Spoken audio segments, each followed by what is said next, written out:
Fil-Parlament meta mistoqsi dwar il-każ tal-Lavallet Multi Manager Fund, il-Ministru Tonio Fenech appella lid-deputat Laburista Evarist Bartolo biex ma jkomplix jinfluwenza l-investigazzjoni li qed tmexxi l-awtorità regolatorja. Qal li Evarist Bartolo m'għandux ikompli jitfa' dubji spekulattivi mal-affamanti intiżi biex ifixklu. Evarist Bartolo staqsa lill-Ispeaker jekk kienx aċċettabbli li Tonio Fenech jattribwixxi dawn l-intenzjonijiet mal-affamanti. Nixtieq nkun naf jekk hux aċċettabbli li dan jimputa li għandi xi intenzjonijiet malizzjużi jew li għandi xi ħsieb jew li qed naqbes għall-interessi ta' xi ħadd jew li għandi l-interess li nfixkel il-verifiki li għadhom għaddejjin. Tonio Fenech wieġeb li ma kien se jmur lura mill-akkużi li kien għamel. Jiena Mr. Speaker kemm irid ngħid li I stand with ma' risposta li jiena tajt. Kien hawn li l-whip tal-grupp parlamentari Laburista Joe Mizzi indirizza lill-Ispeaker u talab li Tonio Fenech kellu jiġi sospiż għaliex kiser ir-regolamenti tal-Kamra.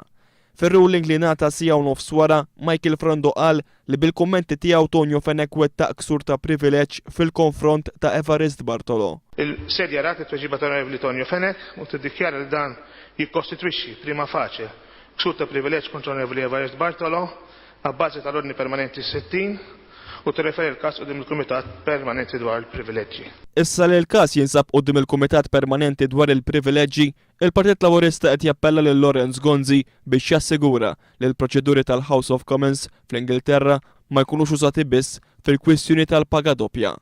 Naming of a member huwa terminu użat fil-House of Commons f'każi dixxiplinarji fil-konfront ta' deputat li jkun kiser ir-regolamenti tal-Kamra u jwassal għal sospensjoni tad-deputat mill-Parlament.